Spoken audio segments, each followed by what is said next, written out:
Today, we're talking about procrastination, specifically why you keep putting off tasks that matter the most, even when you know they're important. If there's something on your list right now that you've been avoiding, this video is for you.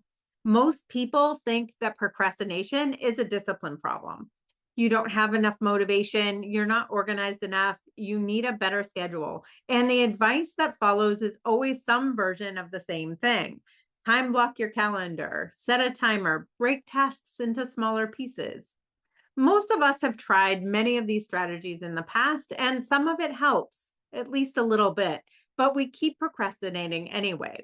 Here's what the research actually shows. Procrastination isn't a discipline problem at all. It's a behavioral response to something specific about the task itself. And that means the fix isn't more willpower or a better calendar. The fix depends entirely on identifying what's making that specific task aversive. And nobody's talking about that part. All the advice out there skips the most important step, figuring out what problem you're actually trying to solve. I'm a behavior analyst and I spend all of my time looking for patterns in behavior. When I started noticing I was procrastinating on important work in my own business, I did what I do with any behavior I want to change. I got curious about what was driving it. I ran my own experiment, tracked the results, and what I found was a repeatable process that works every time. So in this video, I'm going to break it all down. This is a three-step framework I call FIT, F-I-T, find the friction, implement a fix, then track and adjust. By the end of this video, you'll have the strategies you need to identify exactly why you're avoiding the tasks you keep putting off, and you'll have a process you can use to fix that today. Think about the last time you had a task on your list that you kept putting off. Maybe it's been there for days or longer. Maybe it's even been on your list for a really long time. And every time you look at it, you just move on to something else, something quicker, something easier, or something that feels more urgent in the moment. And then later, maybe that night, maybe that weekend, you feel the guilt of not having done that task. So you tell yourself that you'll do it tomorrow. Here's what's actually happening when that cycle repeats. When you avoid a task that feels unpleasant, the discomfort goes away immediately. You experience relief and your brain remembers it. So the next time a similar task shows up on your list, avoidance is actually a little bit more likely, not because you made a conscious decision to avoid the task, but because avoidance worked last time. Behavioral scientists call this negative reinforcement. It's kind of like having a little voice in your brain that remembers every time you avoided something in the past and it worked for you because you felt a little better. And the more you listen to it, the louder the voice gets. Think about scratching an itch. The itch is uncomfortable, but when you scratch it, you get immediate relief. So the next time you feel an itch, you are more likely to scratch it. Scratching didn't necessarily fix anything. The itch might come back if the cause was something persistent like a rash, but the relief was immediate and your brain remembers it. And here's what that means practically.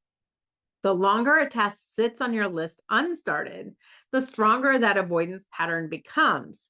It is not getting easier to start that task. It's actually getting harder. And no amount of discipline changes that because discipline doesn't touch the thing that's actually making the task unpleasant in the first place. I know that because I lived it. Some of the tasks I kept avoiding had real deadlines looming over me. And that might be treatment plans and other reports that I had to do. And the dread just grew the longer I waited to start. Other tasks were work I was doing for my own business, things that mattered, but maybe they didn't have a real due date. And those were the ones that tended to stay on my list the longest. And what I eventually realized was that pushing through them wasn't fixing anything. And the next time those same types of tasks came up again, I was right back in the same place. And I'll show you exactly what I found when I started looking at my own behavior. But first, you need to understand what was actually driving the avoidance in the first place. And that comes down to the first step in the FIT framework. Find the friction. There are three things happening in this step. You need to ask the right question. You need to look beyond the task itself, and you need to name what you find precisely. Let me walk you through each of these. Friction is whatever makes starting a task feel worse than not starting it.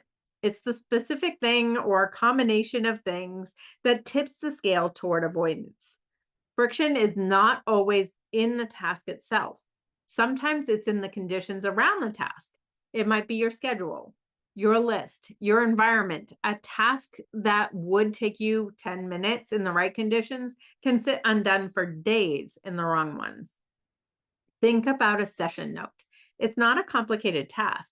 Most clinicians can write one in 10 to 15 minutes, and yet it sits there, not because the task is hard, but because the conditions around it make it easy to put it off. The note didn't change, the conditions made it harder to start the task. Most strategies for beating procrastination skip this step entirely. And when they don't work, it's easy to feel like you're the problem, but you're not. You haven't identified the friction yet. A fix that doesn't match the friction won't work because it's solving the wrong problem. And that's exactly what step one of the FIT framework is designed to do. So let me show you what asking the right question actually looks like in practice. It goes beyond just asking yourself why you don't want to do the task. That question lets you off the hook too easily. You could simply answer with something like, I just don't feel like it. But that answer doesn't give you the information that you need. You need to get specific because the more precisely you can name the friction, the more obvious the fix becomes. But the friction isn't always just one thing. Let's use an example. Think about an email sitting in your inbox right now that you haven't responded to. Maybe it's been there for a few days, and every time you see it, you think, I'll get to that later. Now ask the question, what specifically is making you not want to respond to that email? Maybe it's that there's no real deadline. There might not be any consequences associated with not responding to it. So it never feels urgent enough to prioritize. Maybe it's that the email has drifted down in your inbox and it's genuinely out of sight. You're not avoiding it on purpose, you're just not seeing it. Or maybe responding feels uncomfortable. Maybe it's a difficult conversation that you need to have with this other person, or it's a request you're not sure how to handle, or a situation where you don't know what the right answer is yet. Most people stop at the first answer they find. But as you can see with something as simple as an unanswered email, there can be several things working against you at once. And if you only address one of them, the task might still not get done. This is why the diagnostic step matters so much. And this is why vague answers just don't work. Now, notice something about that email example. This is what I mean by looking beyond the task. None of those frictions are about the size of the task itself. Responding to an email is not a big task. It might take 10 minutes, but it can sit in your inbox for days or weeks because the conditions around it make it easy to put off. There's no deadline creating any pressure. There's no visibility keeping it on the top of your mind. That's friction in the system, not friction in the task itself. And this connects back to what I said earlier. The longer a task sits on your list, the harder it gets to start.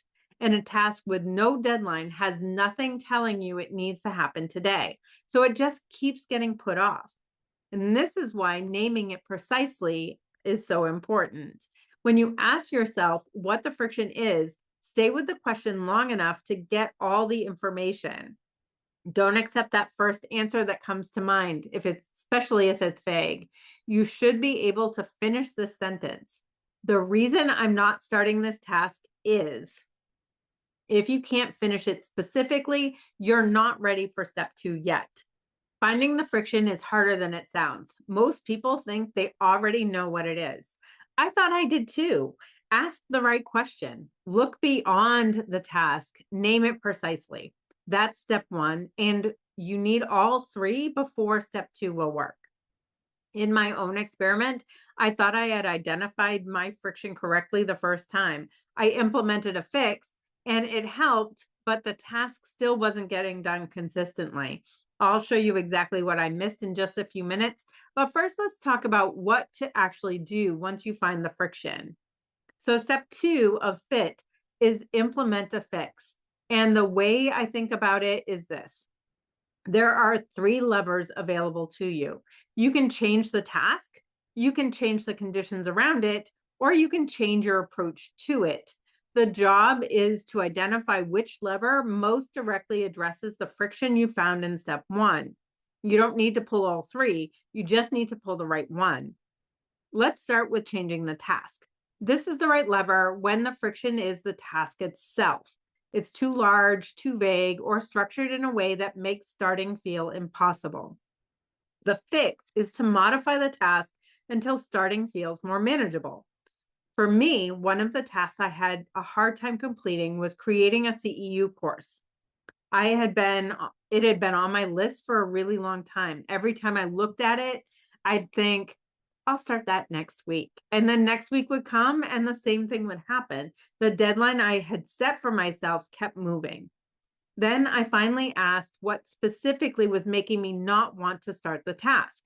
The answer was that the task was just too large to fit into any real window in my day. I couldn't sit down and just do the whole thing. There was no version of work on the CEU course that fit into the time slot I had on my calendar. So I changed the task. I broke it into individual steps, small enough to schedule on their own. Writing the outline, researching the topic, creating the PowerPoint, recording the presentation, and so on. Each one became its own task with its own scheduled time, and that helped. But I'll come back to exactly what happened next in just a few minutes. The second lever is changing the conditions. This is the right lever when the task itself is fine. It's the environment, the schedule, or the system around it that's creating the friction. The fix isn't changing the task at all, it's changing what's around it. Think back to the email example from earlier.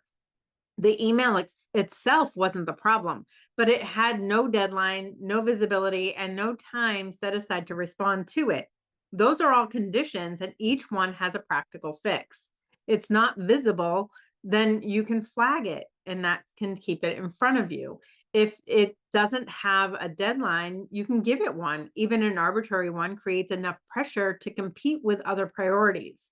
If you don't have time to think through the response, then schedule 15 minutes specifically for that email and treat it like it's an appointment. None of these fixes change the actual task of responding to the email. They change the conditions around it until starting becomes much easier. Think about session notes. The fix there isn't the note itself, it's the conditions. Schedule the note as part of the session. Block out the 10 minutes that immediately follow every appointment. Get the note done while the information is still fresh in your mind. That's a condition fix. The note didn't change. When and how it happens did. The third lever is changing your approach. This is the right lever when the friction has an emotional layer, when the task feels uncomfortable, when something about your history with the task is making it harder to start than it should be, or even when you can't change the task or the conditions themselves. Changing your approach doesn't mean you ignore how you feel about a task or pushing through it in any way. It means recognizing that the emotion and the action are two separate things. And sometimes moving forward is what makes it feel easier. Take a difficult conversation with a staff member. If you've had this conversation before and it didn't go well, there's history there, but it doesn't have to determine how the next conversation goes. What helps is getting as concrete as possible about what a good outcome looks like, not just for you, but for everyone involved. When you walk in focused on a shared goal rather than the emotion you're carrying, the conversation has somewhere productive to go. This lever is harder to apply than the other two, and there's genuinely more to say about it than I can cover here. It actually deserves its own video, but the principle is this: name the emotion, separate it from the action, and identify what mutually beneficial outcomes actually look like. Now, here's something important about all 3 of these levers. They aren't sequential and they aren't mutually exclusive.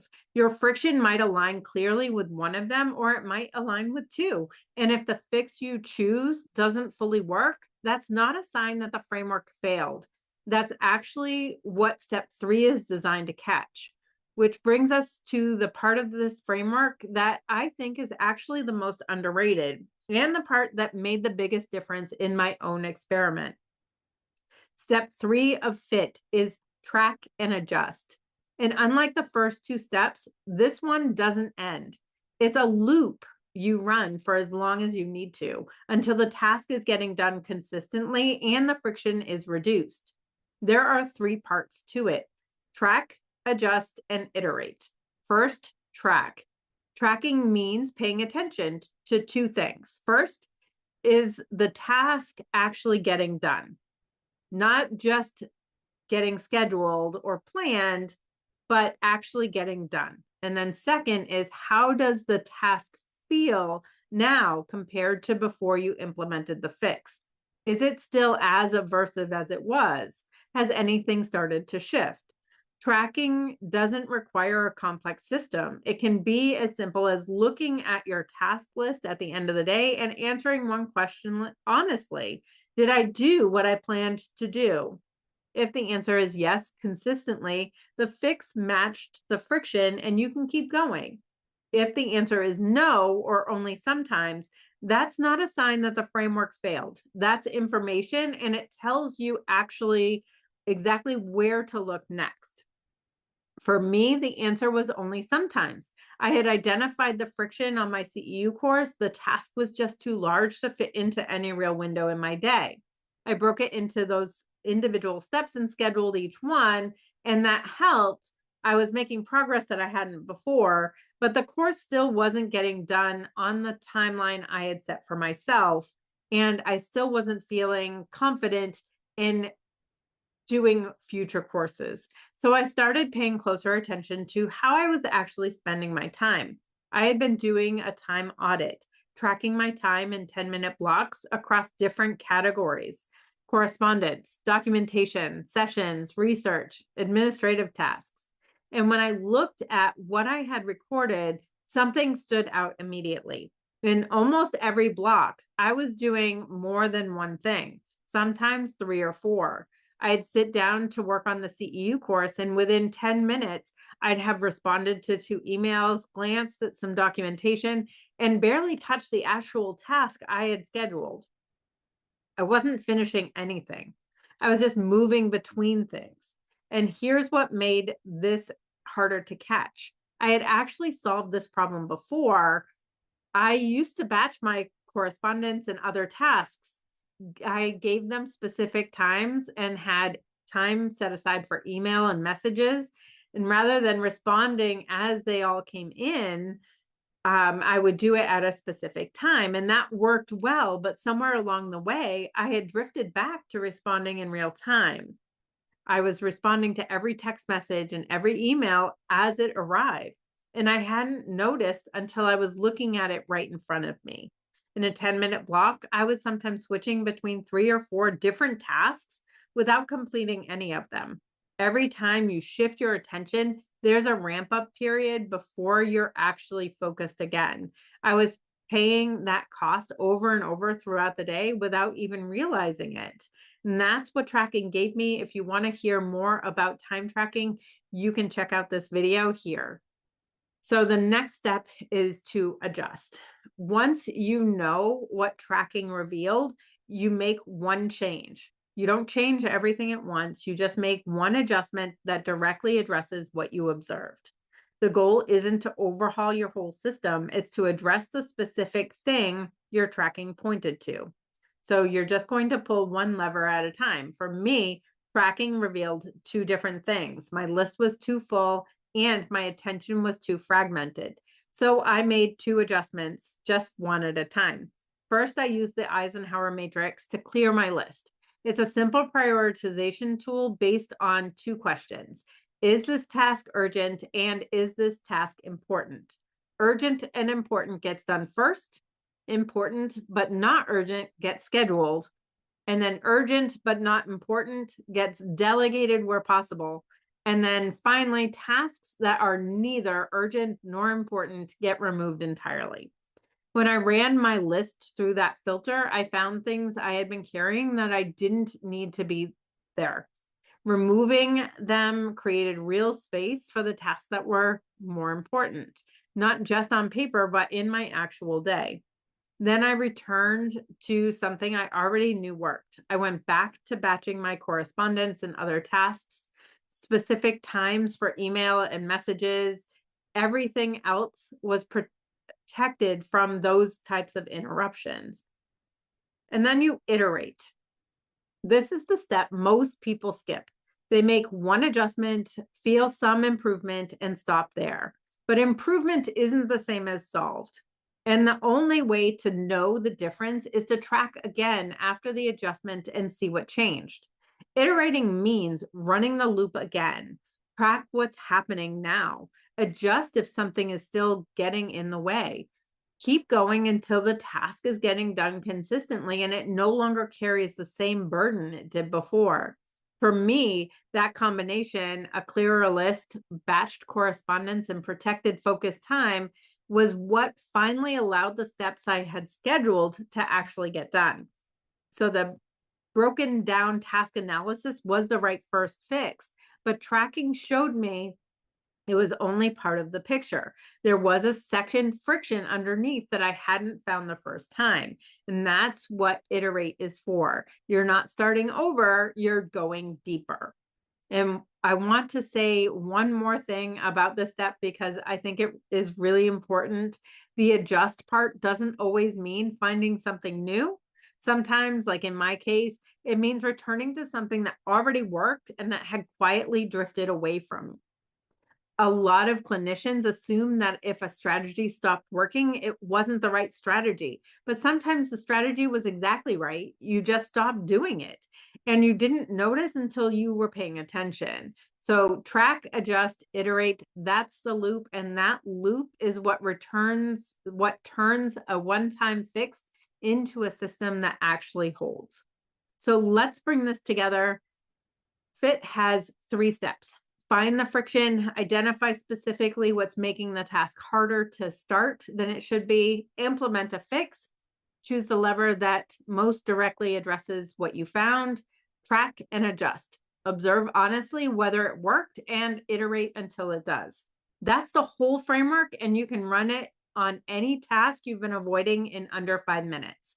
Pick one task right now, not the hardest one on your list, just one that's been sitting there longer than it should. Ask the question, what specifically is making me not want to start this? Name it as precisely as you can. Choose one lever, schedule one step. That's where it starts. If you want to go deeper on why work follows you home, even after you've had a productive day and what to do about it, I've linked to a free guide below. It walks you through exactly which patterns are keeping your work from staying at work and what to change first. And when you're ready for the next step, I've linked a video below on closing open loops, because once you have a process for getting important tasks done, the next thing to solve is making sure the ones that don't get finished today don't follow you home tonight. Procrastination isn't a discipline problem. It never was. It's your behavior telling you something specific about that task that needs to change. And now you have a framework for figuring out exactly what it is. I'm Amelia Delphonse, and it's time to